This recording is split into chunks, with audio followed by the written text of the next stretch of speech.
بسم اللہ الرحمن الرحیم۔ السلام علیکم۔ آج آپ سے شیئر کروں گا ایک گینگسٹر کی کہانی، ایک فرض شناس پولیس افسر کی کہانی۔ اس کہانی کا مرکزی کردار ایک ایسا گینگسٹر ہے جس کا پنجاب پولیس نے UAE سے لے کر کئی یورپی ممالک میں پیچھا کیا۔ اسے واپس لانے کے لیے ہنگری میں برسوں طویل عدالتی جنگ لڑی، لیکن پاکستان لا کر کیا ہوا، اس کے لیے آپ کو یہ ویڈیو پوری دیکھنی پڑے گی۔ جرائم کی دنیا میں اس کا سفر نوعمری میں ہی شروع ہو گیا تھا، جب غیر قانونی اسلحہ رکھنے کے جرم میں اسے پہلی بار جیل جانا پڑا تھا۔ اس وقت عاطف زمان کی عمر 16 سال تھی۔ اگلے 10 برس میں یہ نوجوان چھوٹے موٹے جرائم کرتا ایک منظم گینگ کا سرغنہ بن چکا تھا۔ اس کے گروہ میں زیادہ تر اجرتی قاتل تھے جو سپاری لے کر لوگوں کو قتل کرتے تھے۔ عاطف زمان اب عاطی لاہوریہ کے نام سے مشہور تھا۔ اس کی پیدائش تو گجرانوالہ میں ہوئی تھی، لیکن آباء و اجداد کا تعلق لاہور سے تھا، اس لیے اس نے اپنے نام کے ساتھ لاہوریہ لگایا تھا۔ جرائم کی دنیا میں قدم رکھنے کے بعد عاطی لاہوریہ ایک سفاک قاتل اور بے باک قسم کا گینگسٹر بن کر سامنے آیا تھا۔ 2011 سے 2015 تک عاطی لاہوریہ نے مبینہ طور پر کئی افراد کو قتل کیا، جن میں کئی تاجروں کے علاوہ پولیس کا ایک اہلکار بھی شامل تھا۔ گجرانوالہ اور گرد و نواح کے اضلاع کی کاروباری شخصیات کے لیے خاص طور پر عاطی لاہوریہ کا نام دہشت کی علامت تھا۔ 2011 میں فیروز والا کے مقام پر 6 افراد کا قتل ہوا تھا۔ مقتولین میں سے 4 افراد کے دشمنوں نے عاطی لاہوریہ کو ان کی سپاری دے رکھی تھی۔ بے شمار ایسے واقعات بھی تھے جہاں بھتہ نہ دینے والے افراد کو دھمکانے کے لیے عاطی لاہوریہ نے مبینہ طور پر ان پر قاتلانہ حملے کیے اور کسی کی ٹانگ میں گولی مار دی تو کسی کے بازو چھلنی کر ڈالے۔ 2015 میں گجرانوالہ پولیس عاطی لاہوریہ کو گرفتار کرنے کے قریب پہنچی تو وہ متحدہ عرب امارات کی طرف فرار ہو گیا۔ بیرونی ملک جا کر اس کی کارروائیوں میں زیادہ تیزی آ گئی تھی، کیونکہ دیار غیر میں اسے رقم کی زیادہ ضرورت تھی۔ پولیس کے مطابق اگلے 2 سال کے دوران گجرانوالہ سے ہنڈی کے ذریعے عاطی لاہوریہ کو لاکھوں روپے منتقل کیے گئے۔ گجرانوالہ پولیس نے 2016 میں عاطی لاہوریہ کی گرفتاری کے لیے انٹرپول سے رابطہ کیا، لیکن اطلاع عاطی لاہوریہ کو بھی ملی اور وہ متحدہ عرب امارات سے ترکی کی طرف فرار ہو گیا۔ 2017 میں وہ وہاں سے غیر قانونی طریقے سے یونان میں داخل ہوا۔ یہاں بھی وہ زیادہ دیر نہیں رکا اور رومانیہ، بوسنیا، سربیا اور ہنگری کے راستے وسطی یورپ کے ممالک کی طرف چل نکلا۔ پولیس نے یورپ پہنچ جانے کے باوجود عاطی لاہوریہ کا سراغ کیسے لگا لیا اور اس کو گرفتار کرنے میں کیسے کامیاب ہوئی؟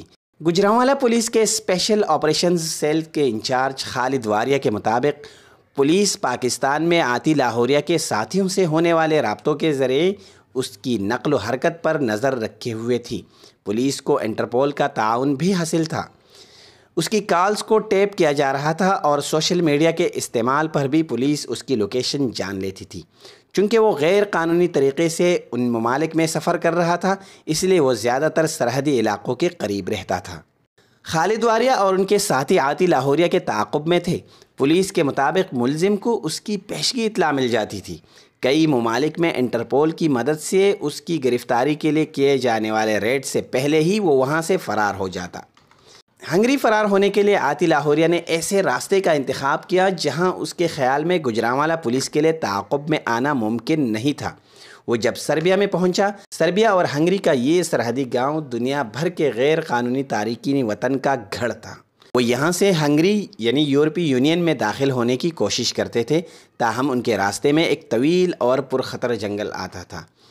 SOC کے انچارج خالد واریہ کے مطابق عاطی لاہوریہ اسی راستے سے ہنگری اور وہاں سے آسٹریا جانے کا ارادہ رکھتا تھا۔ پولیس کے لیے مشکل یہ تھی کہ سربیا میں عاطی لاہوریہ کو کیسے تلاش کیا جائے۔ اس کو تلاش کرنے کی کئی کوششیں ناکام ہو چکی تھی۔ اتنا علم تھا کہ وہ انسانی اسمگلروں کی مدد سے کسی گروہ کے ساتھ سرحد عبور کرنے کی کوشش کرے گا۔ اس کے تعاقب میں خالد واریہ نے بھی سربیا کے اسی سرحدی گاؤں میں جانے کا فیصلہ کیا۔ خالد واریہ کہتے ہیں، عاطی کو ڈھونڈنے کے لیے میں تقریباً 8 مختلف ایسے گروہوں میں تارک وطن کے طور پر شامل ہوا۔ جب وہ اس ایک گروہ میں نہیں ملتا تو میں ایک دن بعد اس کو چھوڑ دیتا تھا۔ بالآخر 9ویں مرتبہ خالد واریہ کو کامیابی ہوئی۔ ایک گروہ میں عاطی لاہوریہ انہیں مل گیا۔ خالد واریہ انٹرپول اور ہنگری کی پولیس کے ساتھ بھی رابطے میں تھے۔ دوران سفر انہوں نے اپنا پلان تبدیل کر لیا۔ اب وہ عاطی لاہوریہ کو آسٹریا کے بجائے ہنگری ہی میں گرفتار کرنا چاہتے تھے۔ اس بات کا امکان تھا کہ وہ ہنگری ہی سے غائب ہو جاتا۔ ہنگری کی پولیس کے ساتھ خالد واریہ کے منصوبے کے مطابق جب ان کا گروہ سرحد عبور کر کے ہنگری میں داخل ہوا تو انسدادی انسانی اسمگلنگ کی کارروائیوں میں گروہ کے تمام افراد کو پکڑ لیا گیا۔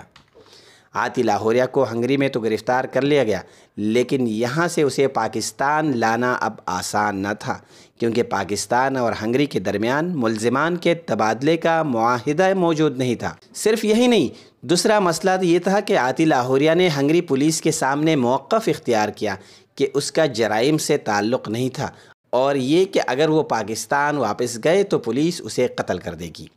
اس صورتحال میں خالد واریہ اور ان کی ٹیم کا پہلا ہدف یہ تھا کہ کسی طرح عاطی لاہوریہ کو ہنگری ہی میں جیل میں رکھا جائے جب تک اس کی پاکستان منتقلی کی راہ ہموار نہیں ہو جاتی۔ اس میں عاطی لاہوریہ کی ایک کال نے ان کی مدد کی جو پولیس نے ٹیپ کی تھی، جس میں وہ ساتھیوں سے کہتا ہے جو پولیس والے میرے پیچھے آ رہے ہیں میں انہیں دیکھ لوں گا، یورپ میں بھی اسلحہ مل جاتا ہے۔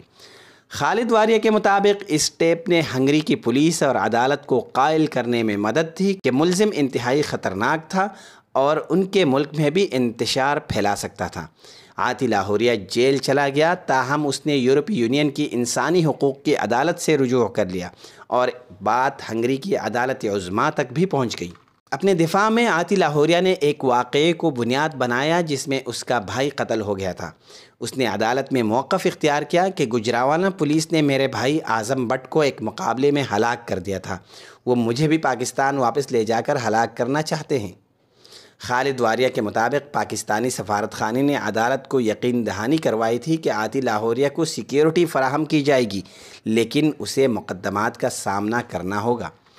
لگ بھگ 4 سال کے عرصے پر محیط قانونی جنگ لڑنے کے بعد گجرانوالہ پولیس ہنگری اور یورپی یونین کی عدالتوں سے عاطی لاہوریہ کی پاکستان منتقلی کی اجازت حاصل کرنے میں کامیاب ہو گئی تھی۔ ہنگری کی عدالت کو تو یقین دہانی کرائی گئی کہ پاکستان میں اس کو سیکیورٹی فراہم کی جائے گی، لیکن پنجاب پولیس کے پاس فارمولہ موجود تھا۔ طریقہ کار بدلا ہے نہ ہی کہانی۔ ہنگری سے پاکستان منتقلی کے 2 ہی روز کے اندر عاطی لاہوریہ کو گجرانوالہ میں ایک مبینہ پولیس مقابلے میں ہلاک کر دیا گیا۔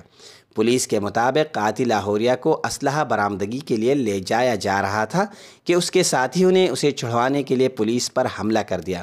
فائرنگ کے تبادلے میں عاطی لاہوریہ اپنے ہی ساتھیوں کی فائرنگ سے مارا گیا۔ پاکستانی پولیس ہر گینگسٹر یا ملزم کی گرفتاری کے لیے اتنی تگ و دو نہیں کرتی، تو عاطی لاہوریہ کے لیے پولیس اتنی دور تک کیوں گئی؟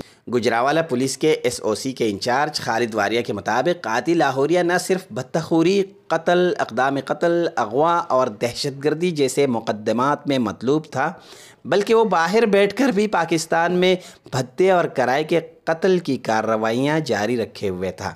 ان کارروائیوں کو روکنے کا واحد حل اس کی گرفتاری تھی۔ عاطی لاہوریہ کے کیس سے ثابت ہوتا ہے کہ اگر پولیس چاہے تو کسی کو کہیں سے بھی ڈھونڈ نکال لیتی ہے، لیکن اگر پولیس گرفتار نہ کرنا چاہے تو تھانے کے قریب منشیات کی فروخت اور شہروں میں لوٹ مار انہیں نظر نہیں آتی۔ اگر آپ کو یہ رپورٹ پسند آئی ہے تو فیڈ بیک ضرور دیں۔ آپ سے چینل سبسکرائب کرنے کی بھی درخواست ہے۔ ایک نئے موضوع کے ساتھ پھر حاضر ہوں گے۔ اللہ حافظ۔